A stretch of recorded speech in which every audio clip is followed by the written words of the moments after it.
ये बोलेंगे इनको लगाओ ना। लगा क्या? उन्होंने बोला भजन बोल रहे हैं कौन सा? आत्महत्या देंगे। परम ब्रह्म गुरुदेव जो समझा रहे हैं, ब्रह्म गुरुदेव जो समझा रहे हैं, वो निश्चय भुलाना आत्महत्या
हमें एक दक्ष गुरु मिल जाए और जिसके ज्ञान से, दक्ष मतलब क्या, जो समर्थ है उस ज्ञान को हमारा चित्त वृत्ति में स्थापित करने के लिए, उसी को बोला गया। हम दक्षिणामूर्ति स्तोत्र रोज पाठ करते हैं, वो गुरु स्तुति है। तस्मै श्री गुरुमूर्तये दक्षिणामूर्तये नमः। गुरु वो दक्ष है, समर्थ है, जो देखा उसको दिखाने में, और दुनिया में कोई है ही नहीं ऐसे समर्थ जो स्वयं का देखा हुआ चीज को दूसरे को दिखा सकता है। वो जो देखता है, जैसा देखता है, वैसा को वैसा दिखाने में समर्थ है। इसीलिए इसे गुरु को हम नमन करते हैं, और जीवन में इसे गुरु मिल जाए। और वो वास्तव में हम समाज में जिस तरह से कहीं ना कहीं किसी को ना किसी को गुरु मान लेते हैं, वो नहीं। हमें पहचान करना है कि ऐसे कोई है क्या जी जो मैं भी देख सकता हूँ, जैसे देखता हूँ, देखने वाला जैसे देखता है, दिखाता भी वैसे है। आप समाज में ऐसे कोई चीज नहीं मिलेगा कि मेरे को जो चीज जैसे देख रहे हैं आपको दिखे, है ना। कोई भी वस्तु, कोई भी व्यक्ति आप देखो, हर व्यक्ति 5 लोग को देखेंगे तो 5 प्रकार दिखेगा। दुनिया में जितना भी चीज है, एक वस्तु को सब 5 लोग देखेंगे, 5 दृष्टि में देखेंगे, अपना अनुकूलता के अनुसार वो देखते रहेंगे। लेकिन ऐसे एक वस्तु है जो हमारा दृष्टि के अनुसार नहीं, हम जैसे चाहे ऐसे देख नहीं सकते हैं। वो वस्तु जैसा है उसको वैसा को वैसा सब देखेंगे, समान रूप में देखेंगे। उस वस्तु को जो दिखाने वाला है उसी को बोलते हैं सद्गुरु। इसीलिए हम गुरु पढ़ते हैं, गुरु मानते हैं। जानना चाहिए गुरु पदवाच्य कौन है, जिसके अंदर ये दक्षता है, ये सामर्थ्य है, वैसा को वैसा देखा सके। कैसा उसने देखा, बोले पश्यन्ति आत्मनि, अपने आप को देखा, कोई अलग वस्तु को नहीं। हम पूरा जिंदगी भर दूसरे को देखते देखते पूरा जीवन बिता दिया, क्योंकि हमारा दृष्टि हमेशा बाहर रही है। उसने किया, उसने क्या किया, उसने कहाँ गया, बस उसने। कभी हमने अपने तरफ दृष्टि नहीं डाला। गुरु वो होता है जो पश्यन्ति आत्मनि, स्वयं अपने आप को अपने आप में देखा, दूसरे किसी में नहीं।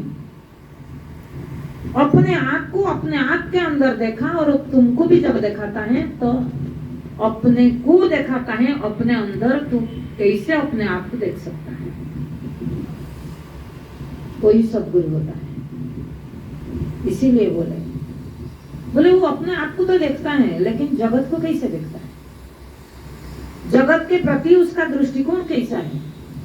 जिस जगत में हम व्यवहार करते हैं, जिस नाम रूप के साथ हम व्यवहार करते हैं, बोले विश्वम दर्पण दृश्यमान नगरी। ये जैसे दर्पण के अंदर आप अपने प्रतिबिंब को कैसे देखते हैं,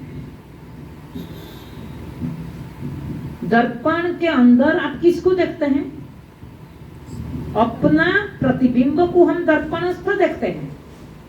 ये विश्व भी क्या है? बोले सद्गुरु है विश्व को, जो अपना प्रतिबिंब को हम दर्पण में जैसे देखते हैं, विश्व को वो वैसा ही देखता है। जैसा मेरा प्रतिबिंब, मेरा परछाई मेरे से भिन्न नहीं है।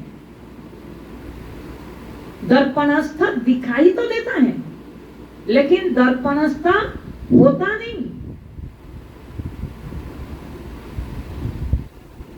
वैसे ही विश्व को भी और ऐसे देखता है।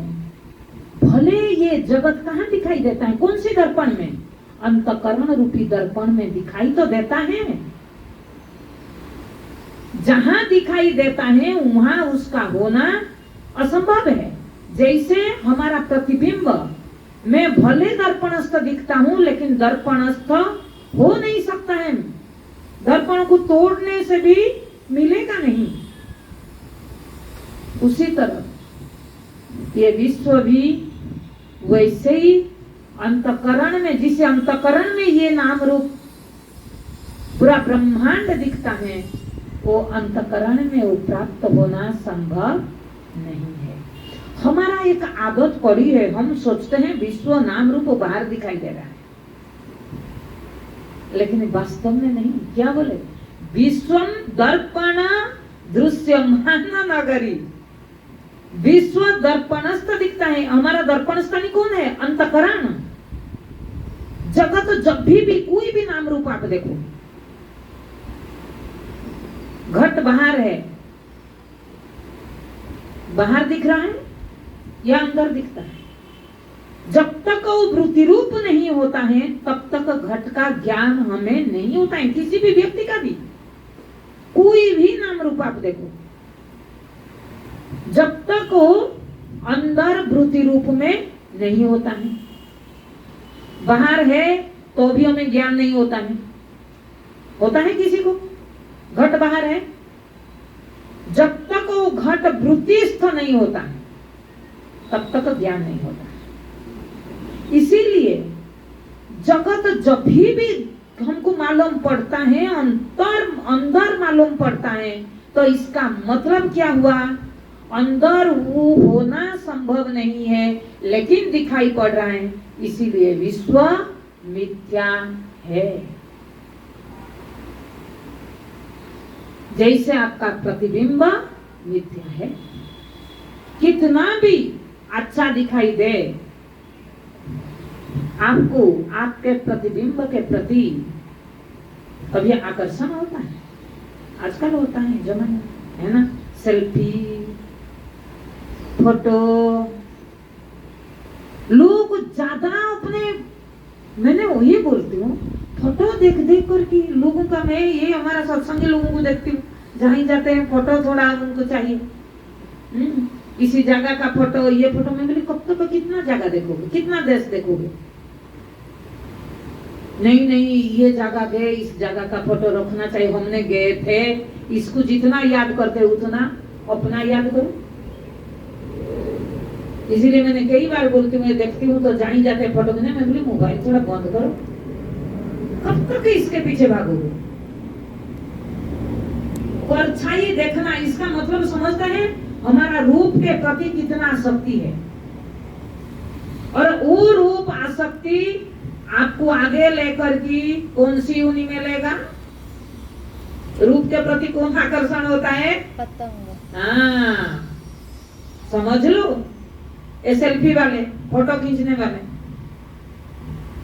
इसीलिए उससे जितना हो सके हमें बार बार एक शब्द आता है वेदांत में ना, साधना मतलब कुछ नहीं है, एक ही बात है स्वयं।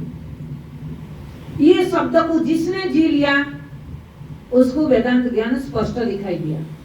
वो सहज रूप से दिखाई देता है, लेकिन दिखता नहीं। क्यों न दिखने का कारण हमारा इंद्रिय संयम नहीं है, हम संकल्पबद्ध नहीं है, निष्ठा नहीं है कि ये चीज छोड़ के रहूंगा ना। मैं क्या करूं, छोड़ने का तो इच्छा था लेकिन उसने कह दिया। क्यों भाई? कोई जहर खाने के लिए बोलेगा खाओगे? नहीं खाओगे ना। अगर आपको विषय विषवत प्रतीति होता तो खाते हैं, क्योंकि कहने के लिए वाणी में हम कह देते हैं विषय विषवत के जो गाना गा कर लेते हैं, लेकिन उसको जीवन में उतारना कि जहर है तो मैं कैसे ले सकती हूँ, कैसे अंदर उसको धारण कर सकती हूँ। अगर मैं इसीलिए कह रही हूँ मिथ्या, ये जगत मिथ्या मिथ्या कह करके उस जगत को हम चिपक करके रहते हैं। लेकिन मिथ्या हमारा बुद्धि में, जो बात मैंने बोली, दर्पणस्थ प्रतिबिंब कितना भी सुंदर हो, आप उसके प्रति आकर्षित नहीं होते हैं। स्वप्न में आप कितना भी अच्छा चीज मिले, लेकिन स्वप्न विषय के प्रति आप आकर्षण नहीं होते हैं। क्यों? जानते हैं ये मिथ्या है। लेकिन जागृत विषय के प्रति हम संयमित क्यों नहीं होते हैं? क्योंकि कहीं ना कहीं जागृत विषय के प्रति हमारा सत्य बुद्धि है। सत्य बुद्धि ही आकर्षण करता है, सत्य बुद्धि ही हमको वहां से हटा नहीं पाता है। इसीलिए कितना भी को कह दो मिथ्या तो है, हम जानते हैं, लेकिन क्या करें? मिथ्या तो है, आप नहीं जानते हैं। वाणी में कहने का नाम जानना नहीं। कोई आप बताओ, आप जानते हैं ये सर्प है, आप हाथ में पकड़ लोगे? जानते हैं विष है, आप पी लोगे? तो जानते हैं मिथ्या है, कैसे पकड़ लोगे? तो सपनों को क्यों नहीं पकड़ते हैं? सपनों को क्यों नहीं पकड़ते हैं? सपनों के पीछे क्यों नहीं भागते हैं? तो कहीं ना कहीं जगत में, विश्व में हमारा जो प्रतिबिंब भाव अब तक नहीं देखा। दक्ष गुरु वो है, समर्थ वो है, जिसने विश्व को प्रतिबिंबवत देखा। प्रतिबिंब मतलब वो जैसा दिखता है वैसा होता नहीं। मैंने अभी बरहमपुर में था, एक छोटा सा बच्चा आकर के, उनका दादाजी सुनते हैं, उनसे सुना, छोटा सा बालक, मेरे अंदर वो छाप छोड़ गया। आया था मिलने के लिए, मेरे को पूछ रहा है, माँ आपने सुबह क्लास में एक दिन बोला था जो होता है वो दिखता नहीं, जो दिखता है वो होता नहीं। वो कैसे मुझे समझना है? 4th क्लास में पढ़ रहा है। सोचो, उन्होंने इतना सुना, लेकिन ये वाक्य में तो हैरान हो गई। क्लास 4 में पढ़ रहा है और बच्चा पूछ रहा है। फिर मैंने उनको युक्तियां दी, जब मैं बोली कि ये सही, बोला कि हाँ ये तो नहीं होता है, ये तो नहीं होता है। मैं बोली, फिर बोला कि अब समझ आ गया, जो दिखता है वो होता नहीं, जो होता है वो दिखता है। लेकिन हमको समझ नहीं पाते। मैंने उनके दादाजी को बोली, आपके नाती से क्लास लो, वो समझाएगा। तो छोटी सी बालक है ये, जब छोटे छोटे बालक को ऐसे ऐसे ज्ञान मिल जाता है ना, आगे जाकर के बहुत बड़ा काम आता है। उनको सही ट्रैक चाहिए, बस इधर उधर भटकने से आप खाली ट्रैक पर रखो, चलेंगे, सही ट्रैक मिल जाए। तो विश्व जगत जैसा जब तक हमें सही सही पहचान नहीं होगा कि ये प्रतिबिंब रूप है, किसका? मेरा।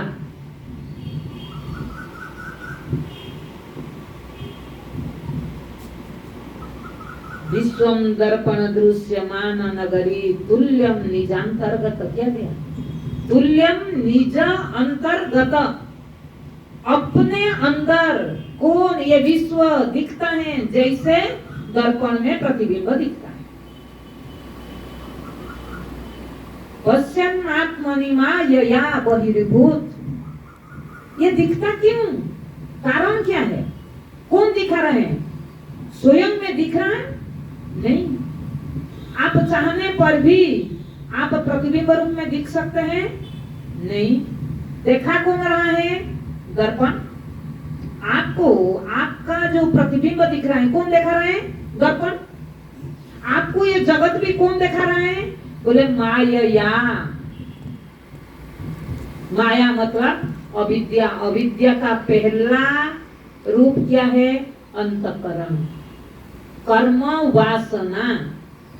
जो कर्म वासना रूपी अंतःकरण है, वो अंतःकरण क्या कर रहा है? एक ही वस्तु को अनेक रूप में दिखा रहे हैं। जैसे दर्पण में अगर टुकड़ा टुकड़ा शीशा होगा तो एक व्यक्ति को कितना दिखेगा? जितना टुकड़ा उतना दिखेगा। उसी तरह वासना भी एक नहीं है, असंख्य वासना है। इसीलिए असंख्य वासना में हम जब अपने आप को देखते हैं, वो वासना के अनुसार वो क्या विषय दिखाई देता है। इसीलिए बोल रहे माया। माया मतलब क्या? माया मतलब एक शब्द नहीं, माया अलग अलग। माया मतलब क्या? अघटना घटना पटियसी माया। जो घटना होना असंभव है, असंभव को संभव सा दिखाने का नाम है माया। एक निर्विकार चेतन को आकार रूप में दिखाना अघटन नहीं। कभी घट सकता है? नहीं। एक निराकार को आकार रूप में दिखाना अघटन घटना। एक निष्क्रिय वस्तु को, जिसमें क्रिया नहीं है, वो निष्क्रिय वस्तु को क्रियावान दिखाना अघटन नहीं है। एक चेतन वस्तु को जड़ रूप में दिखाना। आत्मा को कितना लोग चेतन मानते हैं बताओ? सब सोचते हैं आत्मा तो जड़, बताओ क्या करता है? अंदर रहता है। करता मतलब क्या? हम लोग व्यवहार में चेतन किसको मानते हैं? जिसमें क्रियाएं होता है, उसी को चेतन मान करके बैठे हैं। इसीलिए बोलते हैं ये चेतन ये जड़ ना। चेतन मतलब क्या? जिसमें जानने का सामर्थ्य भी हो और जनाने का सामर्थ्य भी हो, दोनों। ध्यान देना ये बात।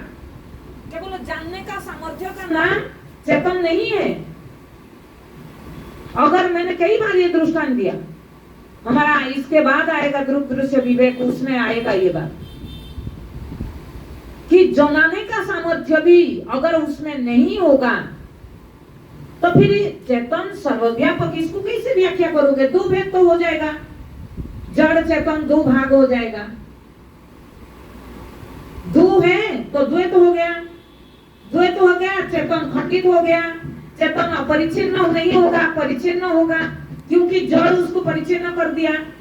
समझ रहे हैं? इसीलिए जब भी विभागीकरण करते हैं थोड़ा सोच समझ करके करना। जड़ चेतन विवेक के लिए दिया। जड़ चेतन दो भाग है, ये बिल्कुल नहीं है। इसीलिए जब तक हमारा सामने कोई गुरु न हो, इसको सही तरीका से अगर जड़ चेतन भेद मानेंगे तो दोष क्या आएगा? कि ब्रह्मता की सिद्धि हम कर सकते हैं क्या? अद्वैत का सिद्धि कर सकते हैं क्या? नहीं कर सकते हैं। अपरिच्छिन्नता की अनुभूति हम नहीं कर सकते हैं। इसीलिए हमारा उपनिषद में जो दिया, ऐतरेय उपनिषद में, मैं बार बार उसको कोट करती हूँ, चेतन पूर्वी का अयम सृष्टि। ये जो कुछ सृजन नाम रूप जगत, ये सारे नाम रूप जगत क्या है? चेतन पूर्वी का है। चेतन सब में चेतन है। हाँ, वेदांत में दो विभागीकरण है, सजीव और निर्जीव। क्रिया के आधार पर सजीव और निर्जीव का भेद होता है, ये व्यवहार के आधार पर। लेकिन तत्व के दृष्टि में दोनों में कोई भेद नहीं है। तत्व व्यवहार का आधार नहीं है। तत्व क्या? अव्यवहार्य है। व्यवहार का आधार कौन है? अविद्या। आपको कई बार मैंने बोला, मिट्टी घट रूप में आपको कब जरूरत पड़ता है? जब आप प्यासी हो, है ना? कोई प्यासी है तो उसको घट का जरूरत पड़ेगा, पानी भरना पड़ेगा, प्यास बुझाना पड़ेगा। जिसको प्यासी नहीं है उसको घट का किस बात की आवश्यकता है? और तब तक घट का आवश्यकता है जब तक आपका प्यास बुझा नहीं। प्यास बुझ जाने के बाद अब हमको घट का जरूरत है, तो उसी तरह ये व्यवहार भी वैसा ही है। वो मिट्टी घट से भिन्न नहीं है, लेकिन मिट्टी से हम प्यास बुझा नहीं सकते हैं। द्वारा ही हमारा प्यास बुझा सकता है। इसीलिए ये विश्व, ये जगत हमको किस रूप में दिख रहा है? भोग्य वस्तु के रूप में। क्यों? हम सोचते हैं ये भोग के द्वारा मेरे प्यास बुझ जाए। नहीं होता। इसीलिए हमें ये जो माया, अविद्या, ये नाम अलग अलग है, सब एक ही है। माया मतलब अविद्या। माया का दो रूप है, एक विक्षेप शक्ति, एक आवरण शक्ति, है ना? आवरण और विक्षेप। आवरण मतलब क्या? ढक के रखना। आवरण किसको आवरण किया? कि जो वस्तु है वो वस्तु को दिखने न देना, ये है आवरण। आत्मा वस्तु है लेकिन उसको दिखने नहीं दे रहा है, इसको क्या कहेंगे? आवरण मतलब अविद्या। विक्षेप क्या करता है? तो उस वस्तु जो दिखाई नहीं दे रहे हैं उसको अलग अलग अलग रूप में, असंख्य रूप में दिखाई देना, इसको बोलते हैं विक्षेप। इसीलिए माया, अविद्या, मन, इंद्रियां, ये सब कहने के लिए नाम है, सब एक संज्ञावाची है। माया कहते हैं मतलब ये सब आ जाएगा। इंद्रिय के द्वारा जिस चीज को ग्रहण करके आप मान लेते हैं ये ऐसा ही है, तो आपका दृष्टि क्या हुआ? माया ना। उस दृष्टि को क्या कहेंगे? माया। इंद्रिय के द्वारा जो भी कुछ हम ज्ञान करते हैं और सबके सब माया है। इसीलिए बोल रहे हैं कि क्या? विश्वम दर्पण दृश्यमान नगरी तुल्यम निजांतर्गतम पश्यन्नात्मनि मायया बहिर्भूत। बहिर्भूत, बहिर् मतलब जो बाहर दिख रहा है वो वास्तव में कौन है? भूत। वो सत्ता। भूत मतलब वो सत्ता बाहर विश्व रूप में दिख रहा है। लेकिन हम लोग क्या सोच रहे हैं? जगत बाहर है और मैं भीतर हूं। बोले बिल्कुल नहीं। जैसे प्रतिबिंब भीतर होने पर भी, बिंब बाहर होने पर भी बिंब से वो अलग नहीं होता है, उसका स्वयं सत्ता नहीं है, तो जगत का भी स्वयं सत्ता नहीं है। सत्ता तो बिंब से ही प्राप्त होता है। इसीलिए इस दृष्टि को जिसने प्राप्त किया और वो दृष्टि को प्राप्त करके जिसने इस दृष्टि को देने में भी समर्थ है, उसी को बोलते हैं। ऐसे गुरु जीवन में मिले और उनका अनुकरण करना, है ना? ऐसे गुरु जीवन में मिले और उनका अनुकरण करना जीवन सार्थक होता है। लेकिन हम केवल वाक्य को याद रखने से नहीं होगा। मैं इसलिए बार बार गीता का कोट करती हूँ, यद्यद् आचरति श्रेष्ठ। जीवन में एक श्रेष्ठ पुरुष मिल जाए, और वास्तव में श्रेष्ठ पुरुष तो वही होता है जो गुरु है, जो हमारा हित चाहता है, जो हमारा कल्याण चाहता है। लेकिन हम होते हैं अपना कल्याण का चिंता नहीं है। गुरु चिंता कर रहा है लेकिन हम नहीं करते हैं। अपना हित का चिंता करे, हमें शरीर मिला उसके लिए कि कोशिश करे। मैं बार बार बोल रहा हूँ, दूसरे के विषय में चर्चा करना बंद कर दो पूरी तरह से। जितना समय मिले, एक दूसरे से मिलते हैं तो आत्म चर्चा करो, अपने विषय में चर्चा करो। एक दिन करके देखो कैसे लगता है, जीवन सार्थक हो जाएगा। खाली गुरु के पास रहने से, बैठने से हमें थोड़ी मुक्ति मिल जाएगा। गुरु प्राप्ति क्या है? गुरु कोई व्यक्ति है थोड़ी। गुरु प्राप्ति, गुरु का ज्ञान को जीवन में धारण करना। मैंने कई बार सुबह के क्लास में बोलती हूँ, मुझे सच बोलूं, मेरे औकात नहीं है कि वेदांत को धारण करना, लेकिन हाँ, हमने उतना धारण किया जो हमको उपदेश दिया गया। आज तक वो एक एक अक्षर याद है, जीवन कैसे होना चाहिए। वो जीवन को हमने वैसे ही बना दिया, जैसे बता गया वैसे ही बना दिया। वो ज्ञान ऑटोमेटिक, मैं बोली ना, अंतकरण अगर निर्मल है, जल शुद्ध है, स्वच्छ है, निश्चल है तो प्रतिबिंब पढ़ने में आपको कुछ करना पड़ता है क्या? सहज रूप से पड़ता है। हमको करना क्या पड़ रहा है? हम अंतःकरण को स्थिर और निर्मल करने के लिए रेडी नहीं है, जिसके कारण हमें उस ज्ञान को क्या धारण करने में असमर्थ हो रहे हैं। अभी स्वामी जी बात कर रहे थे, श्रद्धा मैं और स्वामी जी बोले कुछ नहीं, देर लग रहा है किस बात की? निवृत्ति करने के लिए। स्वामी जी बोल रहे प्राप्ति तो हो तो प्राप्त है, उसको प्राप्त क्या करोगे? लेकिन अगर हमको दक्ष गुरु भी मिल जाए और वो बताते भी रहे कि निवृत्ति करो, निवृत्ति करो। जीवन में गलती सबसे होता है, लेकिन जब तक मैं अपना गलती को स्वीकार न करूं, उसको निवृत्ति न करूं, किसका क्षति होगा? मेरा स्वयं का क्षति होगा। क्यों मैं सच बोलूं, मैं सोचती हूँ कभी हम लोग सोचते हैं हम किसी का क्षति करते हैं, लेकिन वास्तव में अपना क्षति करते हैं। मेरा नुकसान दूसरा कोई नहीं कर सकता है। अगर मेरा नुकसान कोई करता है, मैं स्वयं ही करता हूं। उससे बचना, अगर ऐसे हमें मिलते हैं सदगुरु, उनका अनुकरण करना, वो कैसे बोलते हैं, कैसे चलते हैं। मैंने बोली ना, हम गुरु के सानिध्य में रहकर के यही चीज मैंने जुनून बनाया था, कैसे जीते हैं, ऐसे इसे कैसे कर पाते हैं, ये कैसे होता है। कभी नहीं लगता था हम भी कर पाएंगे क्या, कभी होगा इसे। ये कैसा चीज है, इतना मुलायम से, इतना हथेली में ले करके कैसे घूमते हैं ये चीज को।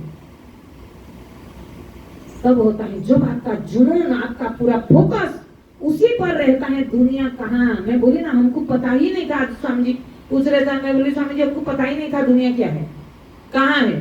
दिन भर सुबह से शाम एक ही है, वही अभ्यास रह गया। बस उसी का मनन, उसी का चिंतन, उसी के बस। दुनिया देखने से जब बाउंड्री के बाहर निकाला गया तब तो हमने डरा, रोया। जब अंदर प्रवेश किए तो उस दिन रोया था, जब बाहर निकले उस दिन रोया। अंदर जब प्रवेश किए तब घर का याद करके, संसार का याद करके रोते थे, लेकिन गुरुकुल से जब निकले ना तो वो संसार जाने के लिए डर के रोते थे। ये होता था। ये ज्ञान एक बार जीवन में प्राप्त हो जाए ना, बुद्धि में बैठ जाए ना, कुछ भी हो जाए, संसार आपको टच नहीं कर सकता है, ये गारंटी। लेकिन बुद्धि में बैठ जाना चाहिए, और बुद्धि में बैठाने वाला अगर गुरु मिले, दक्ष गुरु मिले, उसके बावजूद भी हम उसको बैठाते नहीं है, तो ये हमारा कहीं ना कहीं पुण्य का क्षति है। ओम तत्सत्। ओम पूर्णमद पूर्णमिदं पूर्णात् पूर्णमुदच्यते पूर्णस्य पूर्णमादाय पूर्णमेवावशिष्यते। ओम शांति शांति शांति। अल्प समय के लिए माफ करना, फिर आएंगे तो फिर मिलेंगे। ओम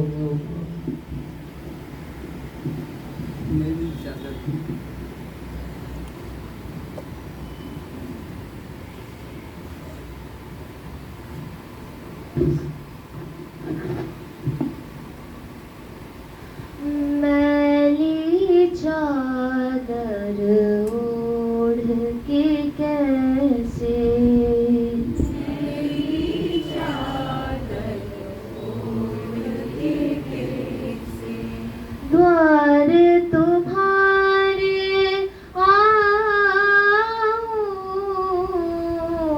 द्वार तुम्हारे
हे हरि हर मैं हार के आया,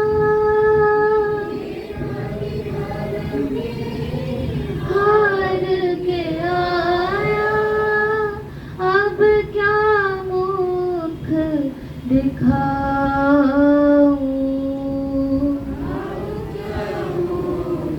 दिखाऊं, मैली चादर ओढ़ के कैसे,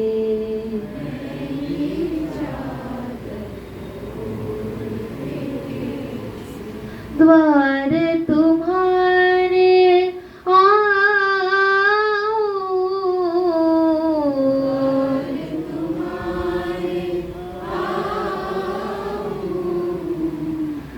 हे पावन परमेश्वर मेरे,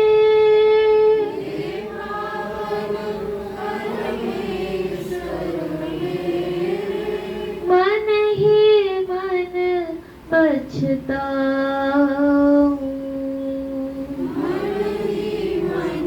पछताऊं,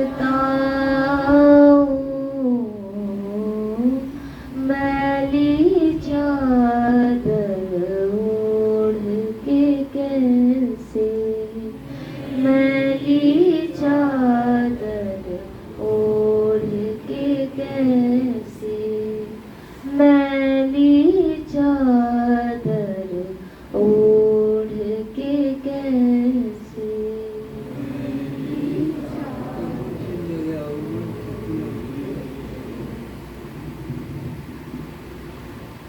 प्रभु मेरे अवगुण चित ना धरो,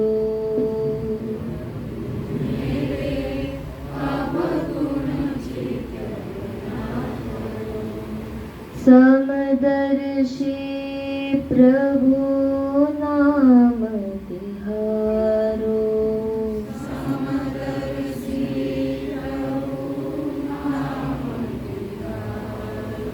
चाहो तो पार करो,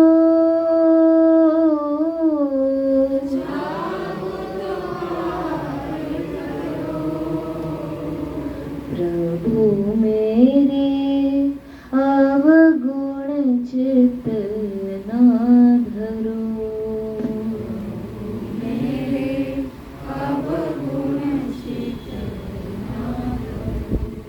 एक लोहा पूजा में राखत, एक लोहा पूजा में राखत, एक घर कसाई परो, एक घर कसाई परो, एक घर कसाई परो, एक घर कसाई परो, सो दुविधा पारस नहीं देखत, सो दुविधा पारस नहीं देखत, कंचन करत खरो, कंचन करत खरो, प्रभु मेरे अवगुण चित ना धरो, मेरे अवगुण चित ना धरो, एक नदिया एक नाल कहावत, एक नदिया एक नाल कहावत, मैलो ही नीर बहे, मैलो ही नीर बहे, मैलो ही नीर बहे, मैलो ही नीर बहे, जब मिल के दो एक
नहीं यश जात तरो, नहीं यश जात तरो। प्रभु मेरे अवगुण चित ना धरो, मेरे अवगुण चित ना धरो। समदर्शी प्रभु नाम तिहारो, समदर्शी प्रभु नाम। चाहो तो पार करो, चाहो तो पार करो। प्रभु मेरे अवगुण चित ना धरो, मेरे अवगुण चित ना धरो।